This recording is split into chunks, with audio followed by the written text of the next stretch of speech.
Well, let's open our Bibles to Hebrews chapter 10, and I'd like to have you consider what motivated the early church. We hear about them. In one generation, the gospel went to the furthest extent of the empire.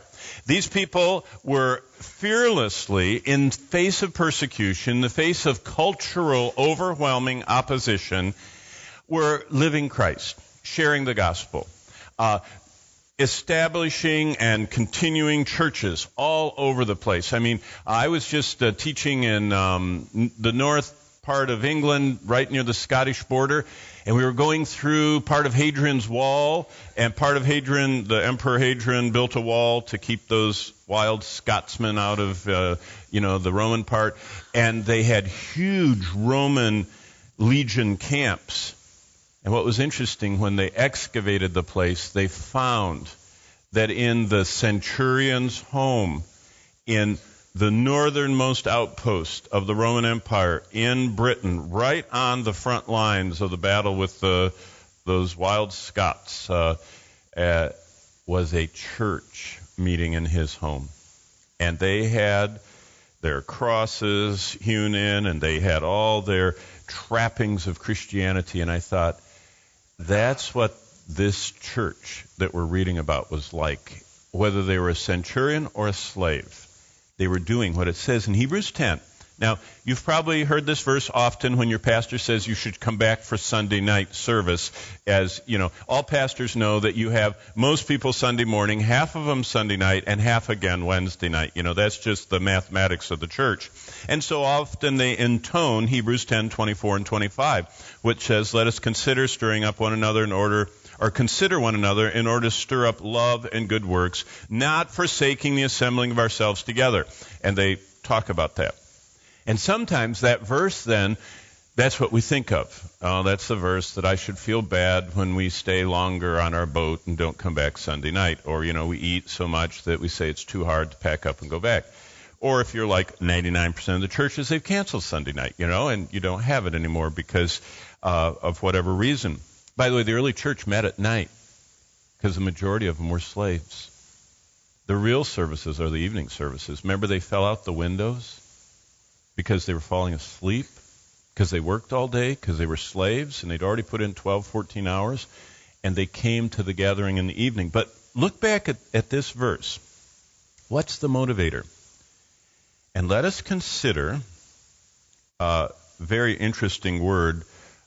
It's to notice. It's a word for someone that notices things, kind of like the inspector, the building inspector, or whatever, the game warden or whatever. Really look things over, each other, in order to, the next word in Greek, stir up, is paroxysm. Do you know the English word paroxysm? It's kind of a spasm. It's kind of a convulsive word. So we're supposed to be, it reminds me of getting those paddle things, for the people having a heart attack. You know how they go poof and they boosh them? That's what we're supposed to come to church to do to each other.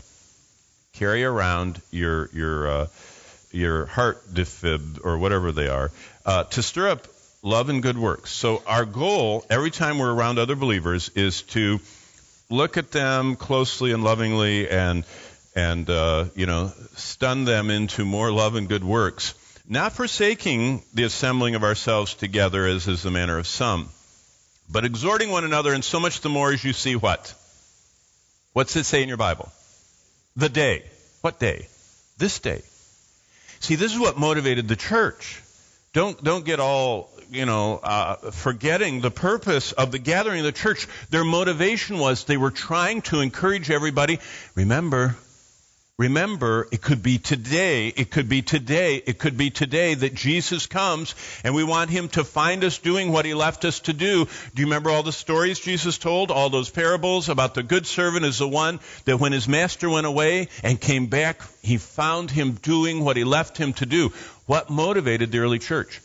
They wanted Christ to find them doing what he left them to do. So the question from Revelation and the whole overarching theme of Revelation, and the reason it was the most popular book back then, is because the first 3 chapters totally got them down on what they were supposed to be doing or not doing, and the other chapters told them that God has a plan and it's under control, and from our perspective it's going to look terrible because of all this horrible, darkening world, but in the midst of it, he has his people doing what he called them to do. So, are you living like Jesus was coming to get you today? I'm not talking now about these people. I'm talking about these people, us. They were, in every church, there were people that Jesus said had ears to hear, and they would do what he left them to do. In every church, there were those like the Philadelphians that were longing for his return, that were every day expecting the rapture. Did you know there are 2 raptures? Did you know the word rapture isn't in the Bible? That's actually a Latin word that in the 4th century Jerome, the one that translated the Vulgate, the Catholic Bible, the Latin Bible, when he translated it, he came across 1 Thessalonians, Paul using the word harpazo, which is the word for snatching. Actually, it's almost the word for gaffing or spearing. Like how when they get fish, they push this thing through them, they pull them out of the water with this little spear thing. That word, harpazo, it's close to harpoon, is a word for when Philip ministered to the Ethiopian eunuch in Acts 8. It said that when he got done leading him to the Lord and taking him down to water and baptizing him, and he confessed Christ and gave that great confession that we read about there that you often hear in the service, it says the Holy Spirit harpazoed him. Now, it doesn't mean he killed him with a gaff. It means he picked him up and moved Philip over to another place to minister. It's a very unusual thing. It wasn't normal. It was kind of like Star Trek, beam me up thing. It was the Lord beamed up Philip and moved him over here because he was doing very special on-call work for the Lord. Very rare, but again, a usage of Paul's word so we understand what Jesus said he's going to do to the church. So the early church believed all that. They didn't ever hear the word rapture because that's rapturos, which is a Latin word from Jerome, but they knew harpazo, that Jesus was going to harpazo them. When they least expected, he was going to take them back home. But there are 2 of those. Jesus talked about it in John 14. He says, "Let not your heart be troubled. You believe in God, believe also in me. In my Father's house are many rooms," not mansions. I've got a mansion. We're kind of thinking of everyone gets a 6,000, 8,000 square foot house. A mansion in that translation of that Greek word is used in the Greek Old Testament for the little nests in the ark for all the animals. Every animal had its little spot in the big ark. It's the same word Jesus used. Every one of us is going to have our little spot in the big Father's house. So we're all going to kind of be roommates, like in college, living on the same hall, perhaps even in the same room. And Jesus said, "I'm going to prepare one of those nests for you in my Father's house, and when your nest is ready, I'm going to come again and receive you individually to myself." So everybody is going to have Jesus come and take them out of the world. Some are going to get the personal evacuation, which is called death. And most people, sadly, aren't excited about Jesus coming, as he said in the 23rd Psalm, that when we're getting ready to go through the valley of the shadow of death, we shouldn't fear any evil because he actually comes with us to take us so that death never gets us. See, believers never die. Whoever lives and believes in me, John 11 says, will never what? Die. I'm never going to die. Paul mentioned my dad, and I was standing next to my dad holding his hand in Sparrow Hospital in Lansing, Michigan, 12 years ago. And we were singing. He had that big, oxygen mask on and all the tubes in, and he had necrotic tissue, all this stuff. He was dying at 92. And but he hadn't lost any of his strength. He had those great big Golden Gloves prize fighter hands that were so big my hand fit inside of his. They were always warm. My dad had warm hand syndrome, WHS. We give everything a name. He had warm hands all the time. Never remember him not being warm, even when they whacked me. But he was holding me with those big paw, warm hands, singing so that he was putting steam on his mask, his oxygen mask. And our whole family, we were singing along. Bonnie was there, I was there, we were singing, and my sisters were, here and there and around. And all of a sudden, my dad let go of my hand. And he stopped singing, and he went, and he just looked. And so, my eyes were on him, so I watched. I thought, what is he seeing? Is there a red light blinking up here? Is the nurse standing behind us? And he looked up into the corner of the room. He let go of my hand, and he just kind of like deflated. It was really interesting. He went from full-bodied singing into his oxygen mask, holding tightly to my hand, to letting go. And what I really picture in my mind is that he saw the Lord coming like this. And so who wants to hold my hand when you can hold Jesus' hand? And he just left his tent. Remember, Paul and Peter said, we live in this tent. And Jesus has made the permanent home. So see, the early church, those people believed all that. They believed either sometime in bed at night or on the battlefield or being pushed off the cliff by the Roman centurions and the persecution, Jesus was going to come and get them to take them so they didn't face death because they weren't going to die. They were going to go home. Or what the majority of the church believed, because they got all alarmed, Paul said, hey, not all of you need to worry. Those who sleep are not going to be left behind. But when the Lord returns, the dead in Christ shall rise first, and then you're going to go with him. So he says, don't worry. So they believed in this any moment return of Christ, or this any moment personal return of Christ. So that's all part of Revelation's How to Live in a Dangerous World. Revelation 1:5 that we began with, and if you want to turn back there, tells us about how this translated into their lives. These people were living in the midst of a Roman Empire that was living in dissolution, with a public homosexual Roman emperor with a castrated male slave wife by the name of Florus. That was Nero's wife, was a male slave that he used. And it says in verse 5 of Revelation 1, these people living in that wicked era believed in Jesus Christ, the faithful witness, the firstborn from the dead, the ruler over the kings of the earth, him who loved us and washed us from our sins in his own blood. In your version, by the way, that's one of the variants. There are variants in the Bible where some manuscripts spell things one way and some spell them another. And if you want to know about all the variants in the New Testament, there are 250 pages of Greek text in the New Testament, one half of one of the 250 pages of variants. If you've heard of all these variants, these differences in the manuscripts, the totality of differences is a half of one of 250 pages. And this happens to be in verse 5. There's one of them. There's the letter S, luso, him who loved us and washed is luso. Or luo, who loved us and released us, some of your versions might say, or loosed us, or something like that. So either it's he washed us or he loosed us, but how they took it is, the instant of salvation, we have this new beginning. Every day, a new beginning, a new hope, a new peace, a new joy, a new powerful purpose to live. And those people, whether they were getting up in the slave quarters or whether they were getting up in that Roman camp on the border, facing the pagans and the wild people at the border, fighting them all the time, they had a new beginning. A new beginning of knowing I'm forgiven. A new beginning of knowing that Jesus Christ loves me and has a purpose for me, and that I'm going to live for him and redeem this day.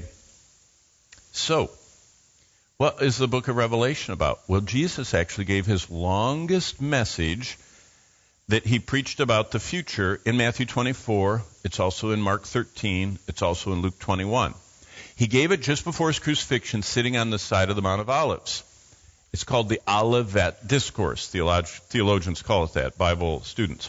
So Jesus is sitting there looking at Jerusalem on the Mount of Olives and says, hey, by the way, I'm coming back to the Mount of Olives, but before I come back, you're going to see stuff going on here in this city of Jerusalem.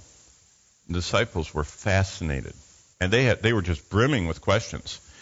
When's this going to happen? How's it going to happen? Are we going to be big shots then too?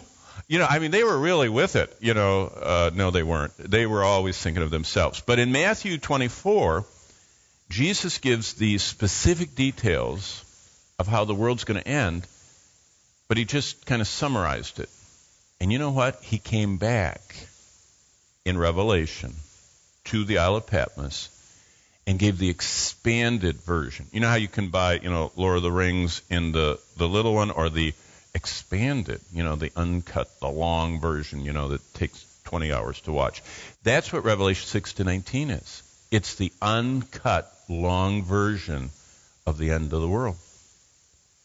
If prophecy isn't important, why does Jesus spend so much of his ministry talking about it, alluding to it, preaching about it? And he actually makes a journey back and spends 3 chapters talking about how Christians are supposed to live in the world. And then he spends all the rest of this massive 22-chapter book talking about the end of the world. Why is it that so many people think, that's not important, when it was important to Christ? Well, Jesus gives specific details on the end of the world. Some of what he said is this, verse 8. Matthew 24. All these things are the beginning of sorrows. What Jesus said is, I'm going to tell you about a lot of stuff you're very aware of, but what you're going to see is, verse 33, when you see these things, know it's near, but notice what it says, when you see all these things. See, basically, Matthew 24 has a listing off of common things: famines, pestilences, earthquakes, wars, ethnic strife. Actually, it says ethnos fighting ethnos. Now, the buzzword in America is racist. Everything is racist. If you don't agree with someone, you are racist. But underlying that is ethnic strife between different people groups. It's always what precipitates these wars. What the biggest one right now is between the Shia and the Sunni. If the Muslims were united, we'd really have a problem today. But we have this nice polarization and tension going on between them. And every time, they get totally united, fighting together, then they fragment again and they fight with each other. And what's interesting is that's underlying the world.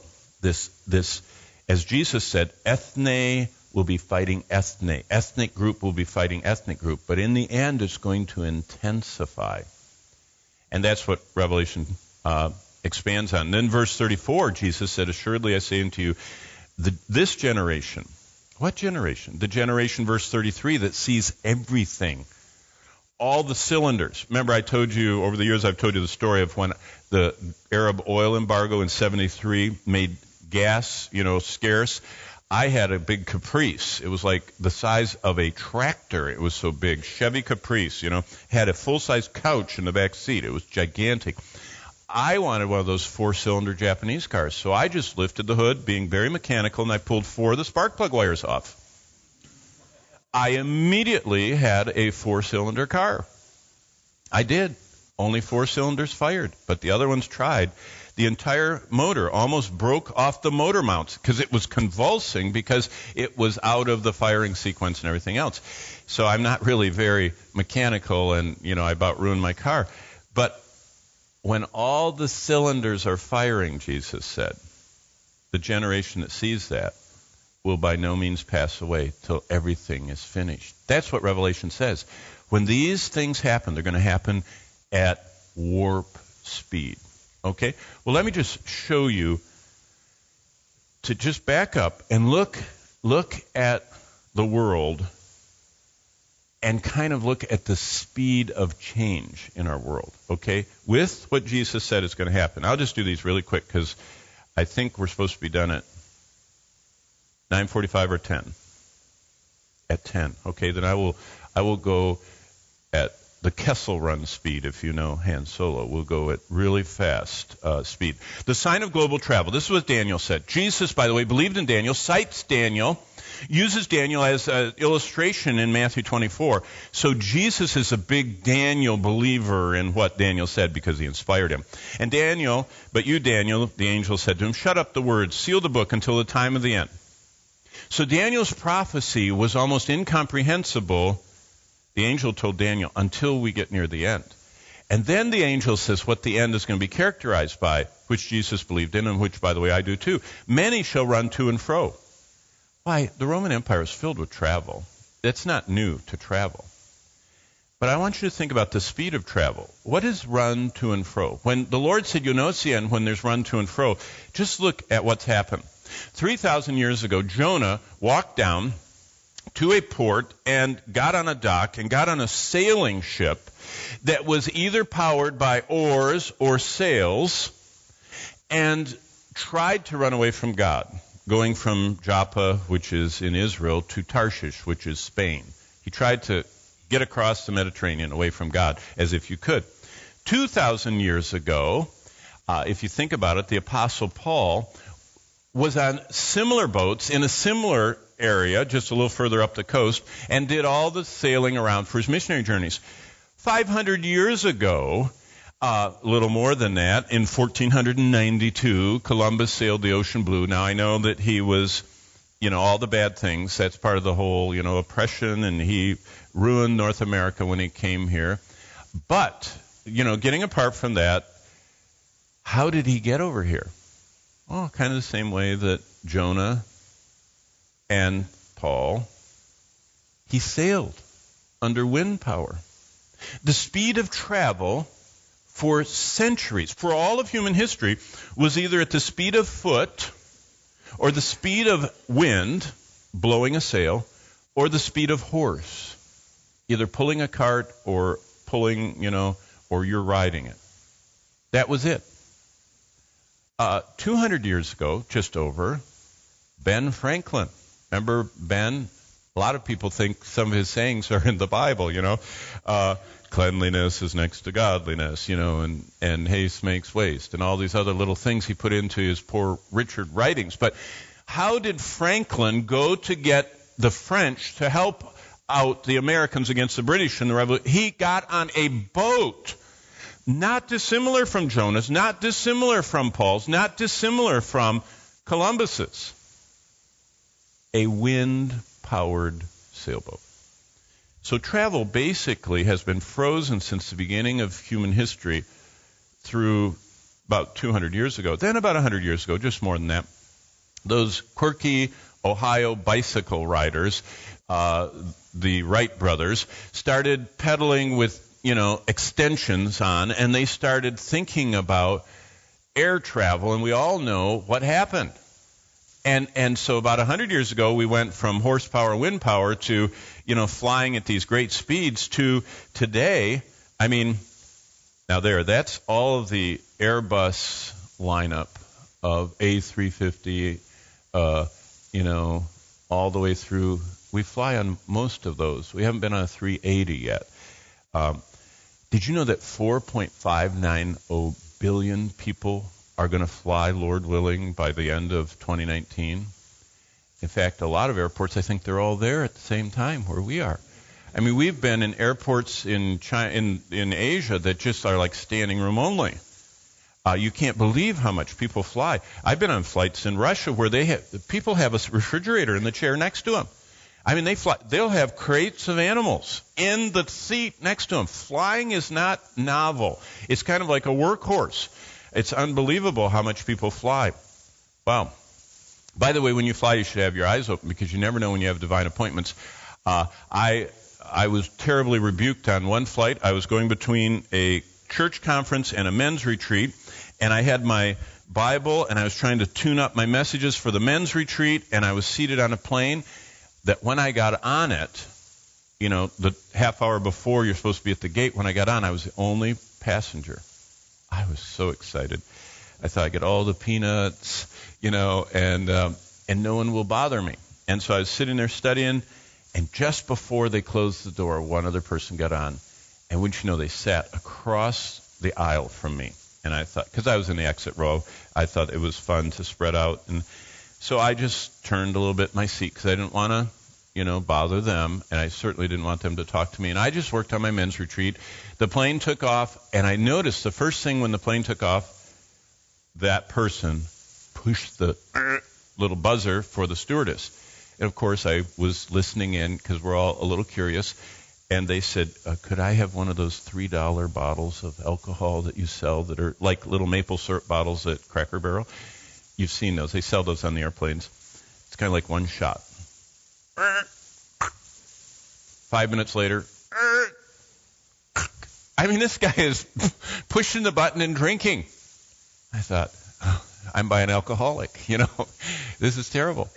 And I'm studying the Bible, and he got loquacious, which means he got lubricated by the alcohol and got real friendly. That's what alcohol does, takes away your inhibitions.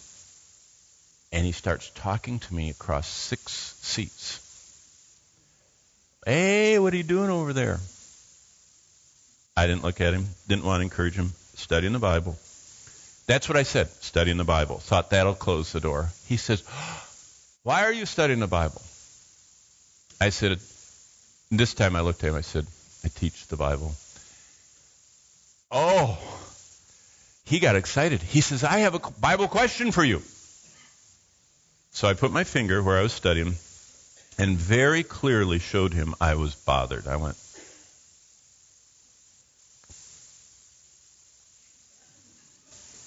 and he said, and I'll never forget, he said, I have a Hispanic housekeeper.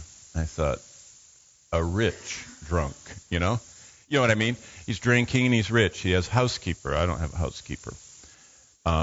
Isn't it awful how sinful we are? How, apart from the Holy Spirit, all these manifestations of our fallenness come out. So I was impatient and not interested in him and judging him and, unkind to him and everything. And so I said, you have a housekeeper, He said, she doesn't speak English. I thought, illegal. Undocumented. And he says, I'm a medical doctor. I mean, it's a whole thing. It's everything you've heard of. And I was just not appreciating this person at all. And he said, but I still have my finger, because I wanted to go right back where I was studying God's holy word as his holy servant, teaching the Bible and everything. And I wanted to get back to that. So I kept waiting for him to finish his story so I could study the Bible. And he said, why does my housekeeper, who doesn't speak English, say to me, like the only words she knows in English? And he says, over and over she says this. In fact, he said, every time she sees me in the house, she looks at me and says, you go hell. That's all she knew how to say. She was a Christian Filipino housekeeper that spoke Spanish too, but she was there purely because she was poor, earning money, and wanted to share the gospel with him, and wanted him to think about the fact she knew he was unsaved. I still had my finger there. I looked at him, I said, because you are. I mean, I knew he was. He was drinking. He was, you know what I mean, almost drunk. You are going to hell, probably. And I kept my finger and I went back to studying. Can you believe that? That's really one of the low points of my life, because I thought, that's so much like how we are. We're so focused on what we're supposed to do. We are totally out of touch with what God left us here to do. And then all of a sudden, it was like the Holy Spirit hit me with a bat. I thought, this is why you're on the flight. This is the only reason you're on this flight. That's why the plane is empty. This is a captive audience. And I just immediately turned and started sharing the gospel. I always carry in my wallet. I'd pull it out, but I have the microphone, and I'll drop it. I pulled out my track, and I underlined the verses, and I actually unbuckled my seatbelt, got way over into his row, and was sharing the gospel, and we landed in Covington, Kentucky. It was a very short flight, just a hop. And so we're landing, and he says, I've got to go to another terminal. I says, yeah, I've got to catch a flight short.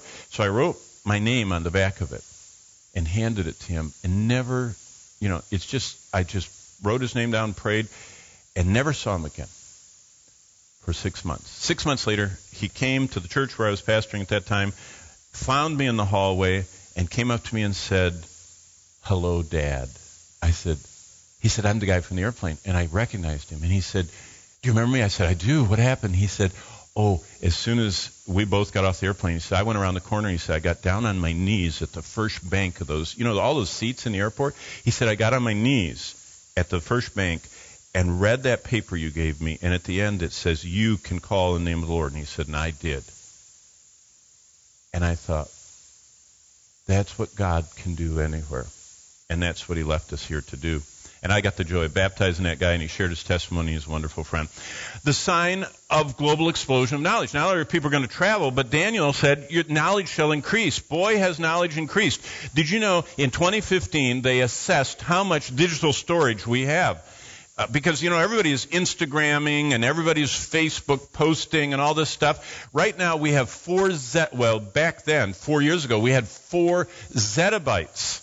That's a 1 with 21 zeros after it. That's equal to 304 million years, not hours, years of video. Just the video. Because that's the biggest density is the video uploads. It's not just the text.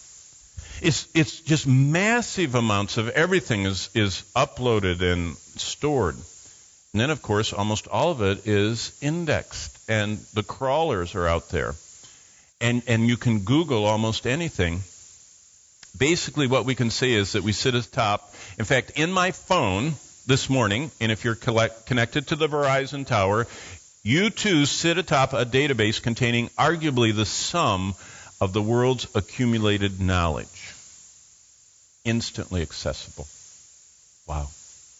Did you know that's part of how I study? I've been teaching the Bible for 40 years. All of it's online. I use a Google Insight search and find what I said about something. And I can find by the word everything I've ever said because Google has indexed it for me.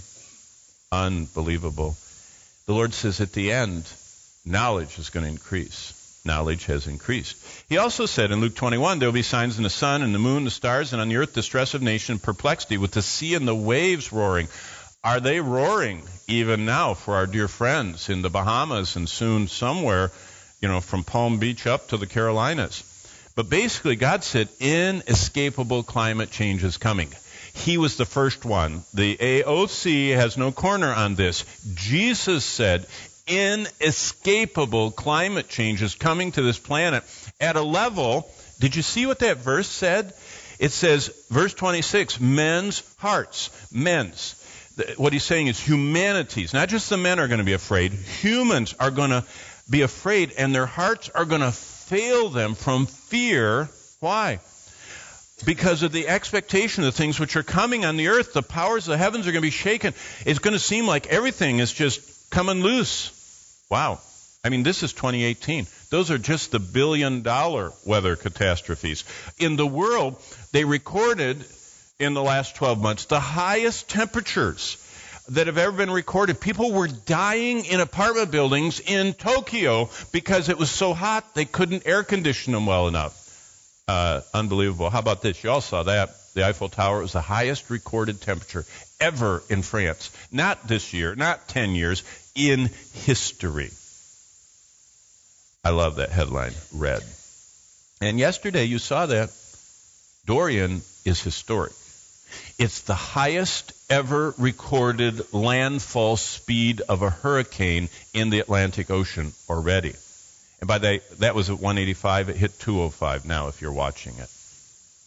And so what's happening is this wild weather that Jesus promised. Now, this doesn't mean that the end has come today. What it means is there's going to be this inexorable, inescapable ramping up of things we've always known about. But Jesus said they're going to be like birth pangs. What does that mean? As a father, I've gone through labor watching it 8 times. And those birth pangs get closer and closer, the contractions, and they get more intense. That's what's going to happen in the world. Then Jesus also said that all the peoples and tongues and tribes and nations are going to see events collectively together. Yeah. Did you know in the Roman Empire, the emperor died and the empire didn't know about it at one point for 6 months? That's how long it took by the speed of foot and the speed of paddling and the speed of horse and the speed of wind to get to all those outposts. They didn't even know. Yet, look at this. This was Facebook Live yesterday. You know, Facebook Live, you take your phone and you click that little button, and everybody that wants to watch what you're doing on Facebook can. It's not just Facebook. Look at that. The green are the transmitters, the broadcasters, and the purple are the viewers. Has that ever been possible in the history of humanity? They didn't even know all those parts of the world were there. They didn't know where people were, and now all of them have cell phones. And Africa is bursting. I mean, you can see the sub-Sahara, that region in northern Africa is not very populated yet, but with cell phones. And you can see, up there in Russia, and of course they're missing out up in the Yukon and northern Canadian area and the center of Australia, but boy, the rest are tuned in. And the Bible says that events are going to happen where the whole world, at the same time, witnesses those events, and it's going to scare them to death. That's never been possible until 1998, when we had the advent of the personal computer in your pocket, the smartphone, which is just exponentially ramping up. Then Jesus said the gospel of the kingdom is going to be preached in all the world. When Jesus said that in Matthew 24, they didn't even know where the world was. They didn't even know. I mean, a lot of people thought it was flat. By the way, a lot of Christians nowadays, boy, if you read the comments, they all think it's flat too. I mean, it's amazing, the flat world people, but because God talks about the four corners. And so, but I'm not preaching on that. But they didn't even know the extent of the world. And yet now, this is the Southern Baptist. It's called the, IMB, International Mission Board. They make this nice, helpful map for the world that shows every unreached people group and every least reached people group. So it's the people that there is, the unreached have no one that's saved, that speaks the gospel, and no one that knows that language that's saved, that can share it with someone. I mean, they don't have to be in the people group, but if they knew that language, they could go. And all those red clusters are where these unreached, I mean, there's no believer and there's no Bible in their language. And that's become the heartbeat for missions, for young people. They're going to move to near those dots. And the Wycliffe people, now they can get a Bible translation in 3 years, at least a portion with all their software. And Jesus said, look what he said. He says, the gospel of the kingdom will be preached in all the world as a witness to the nations. Then the end will come. Mark 13, same sermon, same thing. It was never possible for there to be global evangelism until modern times. And then global pestilences. Jesus said, and by the way, if Matthew 24, there are two families of Bible manuscripts. There's the Western and the Eastern. This verse happens to be from the Western Bible, which I use, which is King James, New King James, but this verse is in Luke, so if it's not in Matthew, you can find it in Luke. That word, pestilence. But that word speaks of what we're seeing. I mean, this was in the New York Times. Isn't that a gruesome creature?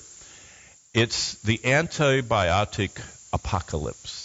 What they're talking about is, and it happened in Grand Rapids, people are going to die of very common diseases because the pathogens have mutated to the point where they are no longer affected by even our top-tier antibiotics. And this poor guy had a cut in Grand Rapids and walked through and splashed in a pond. The pond water got into him. He contracted a antibiotic-resistant, flesh-eating pathogen, and they cut and cut and cut and cut and cut until there was nothing left to cut, and he died. From something that 10 years ago, antibiotics, take it away. Lord says, it's coming. By the way, we just celebrated last year the 100th anniversary of the Spanish flu, where 50 million people died. Did you know in 1918 they put a fence around Los Angeles and wouldn't let the people out because they had Spanish flu inside? And there was a giant barbed wire fence. The reason I know that is when I pastored out there, I met the daughter of a pastor who had a church outside the fence and kissed his family, took his Bible, went to the soldiers, and walked inside the fence because he said somebody has to go in here with the good news in 1918. And Margaret Jacobson was her name, and she always went on, telling me about the faith of her father, who went into the Spanish flu, where 50 million people died of the flu. Wow. Did you know global pandemics are the thing coming? And then there's the sign of digital money. Look what Jesus said. Everybody talks about the 666 on the hand and forehead. Don't worry about getting a barcode. We're already there, because what it says is he causes all, both small and great, rich and poor, free and slave, to receive a mark. And that no one can buy or sell, now look at this, except one who has the mark or the name or the number of his name. So what the Lord says is you need a number to buy or sell. Well, what's interesting is we have that down. We all operate, well, except for a very few number of people, we all operate with digital currency. Your check is auto-deposited, and your retirement's auto-deposited, and Social Security, and your whatever payments, and you pay online, and you buy online, and that's all just digital. But boy, what's really interesting is this idea of the right hand, the foreheads, and biometrics. I mean, right now, the U.S. is rolling out what the Chinese already have rolled out, all these facial recognition cameras. Detroit, have you been reading? There's great controversy in Detroit because the police department has linked together all their cameras in all of the telephone poles and light poles and intersections and stoplights and everything else. And they have a central command now with artificial intelligence where they're tracking people in Detroit that are known offenders. And the camera will pick up when they come through, because it can see you when you're driving, It's not just speed cameras, it's everything. They can see you, and this command center in Detroit, Michigan, is tracking people when they leave an area where they live. They're tracking to see where they're headed because they're known offenders, and they know they're probably going to have to send a car over there because they're going to do something bad. And there's an uproar because they're saying that's, profiling and everything else. It's almost like Tom Cruise with whatever that movie was about, where they try and prevent the crime ahead of time. We're there. It's amazing. Okay. And then, look what Jesus said in Matthew 24, verse 22. Unless those days were shortened, no flesh would be saved. What he says is there's going to be destruction at a level that is global. Now, wait a minute. When the Bible was written, the only way you could get rid of your enemy was either to get close enough to him to take your spear and stick it, or your sword, or take your spear and throw it at him, or shoot an arrow as he's running, or, do a Goliath and David, slingshot deal. And then we got into cannons and bombs. But you know what? Warfare has never been, at the point of what Jesus said, because, you can only kill them so fast, and the rest are running away. And so there was always people escaping. But this is what Jesus said. Unless those days were shortened, no one would survive. And people used to read that, and they'd kind of go, that's how the Bible exaggerates stuff, Oh. Did you know there was a point the Israeli government was concerned about annihilation by the Arabs around them? And so one of their brilliant Jewish scientists invented a bomb that would kill all organic life without harming any buildings. It's called the neutron bomb. That's an Israeli invention. Because their country's so small, if they detonate anything, they would be wiped out too. And so they learned how to do, and now, of course, everybody that's advanced has the neutron bombs. We know about the, this kind, the hydrogen bombs, the thermonuclear bombs, but there are even other horrible, catastrophic bioweapons that are there and everything else. And so you all know this. Another thing that Jesus talked about, and Paul reiterates it, is that near the end, there's going to be this global desire for peace and safety. Jesus said that there is going to be this fear, and actually the word that's used in Greek is much like what we call terror. Terrorism, this scaring the whole populace. There's going to be more and more of this till people say enough is enough, and that's probably where we're going to get. There's going to be enough mass murders and terrorist bombings and biowarfare that someone is going to arise and say, I have the answer. And I'm going to calm down the Muslim, Islamic, Israeli conflict, and I'm going to stop all the, the ethnic rivalries, and I'm going to stop all this problem. We're going to have peace and safety. By the way, Revelation chapter 6, the very first horseman of the 4 horsemen of the apocalypse is riding a white horse, and it says he has a bow and no arrows. It is a conqueror in white that conquers without fighting. He's the Antichrist. Not anti-against, anti in place of. He's going to be the Jesus everybody wanted. Everyone's going to accept him. He's not controversial. And he's going to become this peacemaker. By the way, something's going to have to happen, because if you're reading, we have a debt bomb going. Right now, the accumulated debt of America and everybody else is $247 trillion. There's not enough money to pay that. It's all borrowed. And that's why we keep lowering the interest rate. Then, here's the biggie. Jesus said, look at this. On that day I will make Jerusalem a heavy stone for all the people. By the way, did you notice I said, who did I say said that?